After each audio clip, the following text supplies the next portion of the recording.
2025 اسی مہینے کی ڈیٹ ہے اس پہ. اچھا یہ بھی کہتا ہے جوڈیشری کے بارے میں کہ capital investments have been undermined by concerns over vulnerability to corruption of judicial institutions. Page 25 page 26 کہ پاکستان میں انویسٹمنٹ کے لیے رکاوٹ ایک یہی ہے کہ انویسٹر اس بات سے ڈرتا ہے کہ جو آپ کے جوڈیشل انسٹیٹیوشنز ہیں وہ کرپٹ ہیں. آپ تو کہہ رہے تھے کہ انویسٹمنٹ آ گئی, شاید اس سے پتہ چل جائے اگر آپ ایکچولی سوچ لیں کہ وہ $100 ارب میں $100 کی انویسٹمنٹ کیوں نہیں آئی. اچھا انٹرسٹنگ بات اس پہ یہ رپورٹ بات کرتا ہے, 26ویں ترمیم پہ وہ سوال اٹھاتا ہے, بڑے دھیمے انداز میں وہ کچھ سجیشنز دیتا ہے کہ کیسے جو ہے وہ 26ویں ترمیم کے بعد بھی آپ کو ججز کی جو اپوائنٹمنٹ ہے وہ صاف بنانی چاہیے. حکومت کا کیا جواب ہے؟ 27ویں ترمیم جہاں پہ سپریم کورٹ سپریم نہیں رہتی, جہاں پہ سپریم کورٹ کے اوپر کورٹ ہے وہ وانٹڈ ججز کے لیے اور سپریم کورٹ جو رہ گئی وہ لیس وانٹڈ ججز کے لیے. ٹھیک ہے جی. اور اس کے بعد یہ نظام جو ڈیلیور نہیں کر رہا تھا اس کے بعد ان ترامیم کے بعد ڈیلیور کرے گا. اور وہ جو ایک بات جس پہ بہت بات ہوتی ہے کہ ججز کے ٹرانسفر کا معاملہ, دیکھیں معذرت کے ساتھ ہم سب نے جو ہے وہ کام کیا ہے پاکستان کی حکومت میں. جب میں سیاست سے پہلے کنسلٹنگ میں تھا تو کچھ اتفاق ہوا تھا پنجاب میں بھی کام کرنے کا, جب current prime minister chief minister تھے, جب انہیں کسی آفیشل کی کارکردگی پسند نہیں آتی تھی وہ کہتے تھے ان کو راجن پور ٹرانسفر کرو, ان کو ڈی جی خان ٹرانسفر کرو. ٹھیک ہے. تو ٹرانسفر کا تو ہمارے سسٹم میں مقصد یہ ہوتا ہے سزا دینا. یہ اس شک میں کوئی نہ رہے کہ یہ 27ویں ترمیم میں جو ٹرانسفرز کا معاملہ ہے اور جس میں جج کی کنسنٹ ہٹائی گئی ہے وہ ان ججز کو جو یہ جرت کریں کہ وہ انصاف دینے کی کوشش کریں, ان کے ساتھ یہی سلوک ہو کہ کسی کو بلوچستان بھیجا جائے, کسی کو اے جے کے بھیجا جائے, کسی کو جی بی بھیجا جائے. یہ ابھی آپ دیکھ بھی لیں گے. آئی ایم ایف یہ کہہ رہا ہے کہ اس کا سیاسی معاملات پہ اور معاشرے میں انصاف کے معاملات پہ تو اثر ہوتا ہے, لیکن پھر ایسی جوڈیشری آپ کی معیشت میں بھی اپنا رول نہیں ادا کر سکتی. نہ انویسٹر آئے گا, نہ بزنس مین انویسٹ کرے گا, اور آپ جو ہے بس 100 ارب ہی کرتے جائیں گے. آگے جاتے ہیں ایک دو چیزوں پہ اور. ٹھیک ہے جی. ایک جو بہت بڑی چیز پہ یہ بات کرتا ہے کہ رول آف دا اسٹیٹ بہت بڑا ہے, کہ آپ تو انویسٹمنٹ کی بات کر رہے ہیں. اس رپورٹ میں اگر ایک چیز پہ سب سے زیادہ لکھا گیا ہے وہ یہ ہے کہ سب کچھ تو حکومت کے ہاتھ میں ہے. فارمل جاب سیکٹر میں وہ کہتا ہے کہ 72% لوگ جو ہیں وہ حکومت امپلائی کرتا ہے. مطلب کہ پرائیویٹ سیکٹر تو جاب بھی کریٹ نہیں کر رہا. جب جاب بھی کریٹ نہیں کر رہا تو وہ انویسٹمنٹ کیسے کر رہا ہے؟ وہ کہتا ہے کہ کچھ سیکٹرز جو ہے ان میں بڑی زبردست طریقے سے پتہ چل جاتا ہے کہ جب جو سیکٹر اسٹیٹ کو چلانے نہیں چاہیے وہ چلاتا ہے تو وہ پھر انڈیو فیور دیتا ہے. اور اس کی مثال وہ کیا دیتا ہے؟ شوگر سیکٹر کی. اور شوگر سیکٹر میں وہ ڈائریکٹلی کیا کہتا ہے کہ شوگر سیکٹر کے جو مسئلے ہیں کہ آپ شوگر پرائس کو غلط سپورٹ کرتے ہیں, آپ ایکسپورٹ کو سبسڈائز کرتے ہیں, آپ کو جب ضرورت ہوتی ہے آپ امپورٹ کرتے ہیں. اسپیسیفکلی لکھا گیا ہے کہ یہ اس لیے کہ جو 90 شوگر مل ہیں, یہ تعداد بتائی گئی ہے کہ ان میں بیشتر شوگر مل پاکستان کی پولیٹیکل لیڈرشپ کے پاس ہیں. زبیر صاحب نے یہ سوال نہیں کیا, میں کرتا ہوں کہ شہباز شریف صاحب یہ کون سی لیڈرشپ ہے جو آج حکومت میں ہے جس کے پاس شوگر مل ہے؟ آئی ایم ایف ڈائریکٹلی کہہ رہا ہے کہ اس لیڈرشپ کی اونرشپ جو ہے شوگر ملز کی وہ اس سیکٹر کے کرپشن کے ذمہ دار ہے. یہ یا ڈائریکٹ آپ پہ حملہ ہے اور اس کو ڈینائی کریں, یا پھر اس کو ایکسیپٹ کریں اور آپ بھی اور جو ساتھ والے گھر میں بھی بیٹھے ہیں جن کا بھی میرے خیال میں شوگر سیکٹر میں سٹیک ہے, اپنے سٹیکس تو بیچیں. ٹھیک ہے جی, یہ بہت بات جو ہے وہ ہو سکتی ہے این میں اسی پہ, تاکہ جیسے زبیر صاحب نے کہا کہ چلائیں.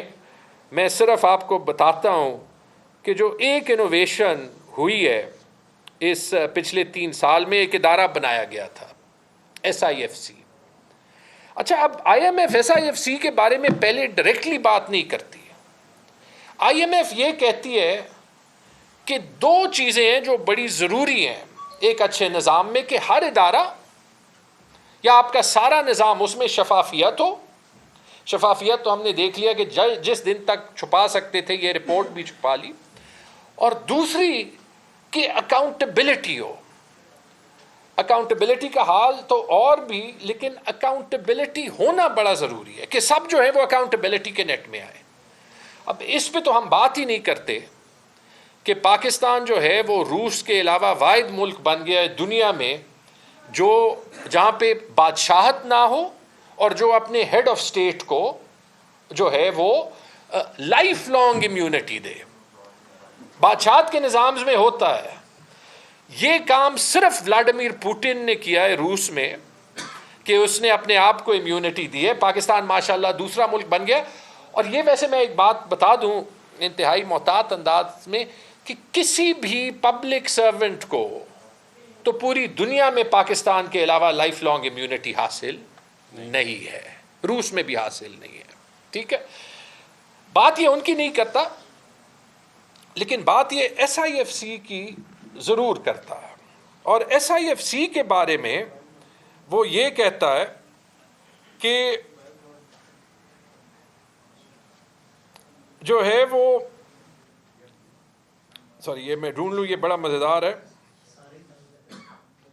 مجھے 1 منٹ دے دیں اس پہ. ندا دمادل تلک لے.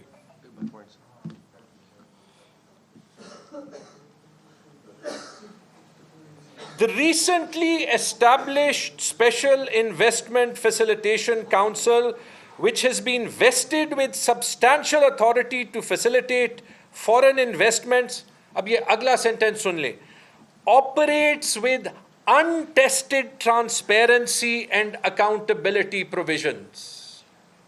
ٹرانسلیشن کرنے کی ضرورت ہے کہ جو SIFC بنا ہے کہ وہ اور اس کو جو اختیارات گئے ہیں ان کے اوپر نہ کوئی شفافیت کا قانون ہے, نہ کوئی اکاؤنٹیبلٹی کا قانون ہے.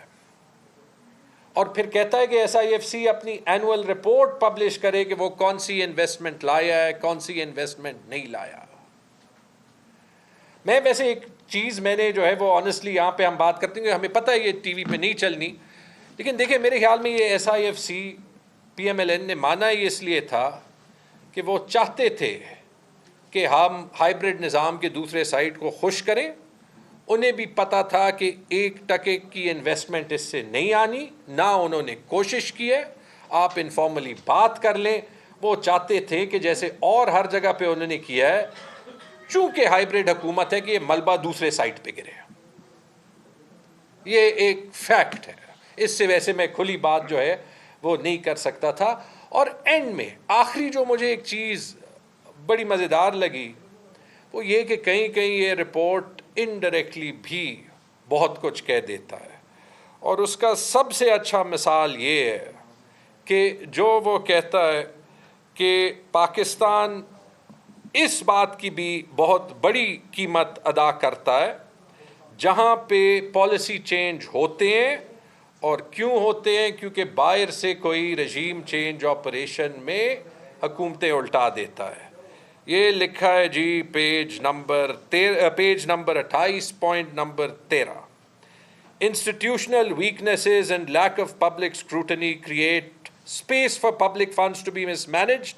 Frequent policy changes triggered by often abrupt changes in government have contributed to underinvestment in institutional quality and capacity. اس سے زیادہ کلیئر بات بھی نہیں ہو سکتی تھی. دیکھیں بہت سے سوالات اٹھ گئے. 2 راستے ویسے ہیں.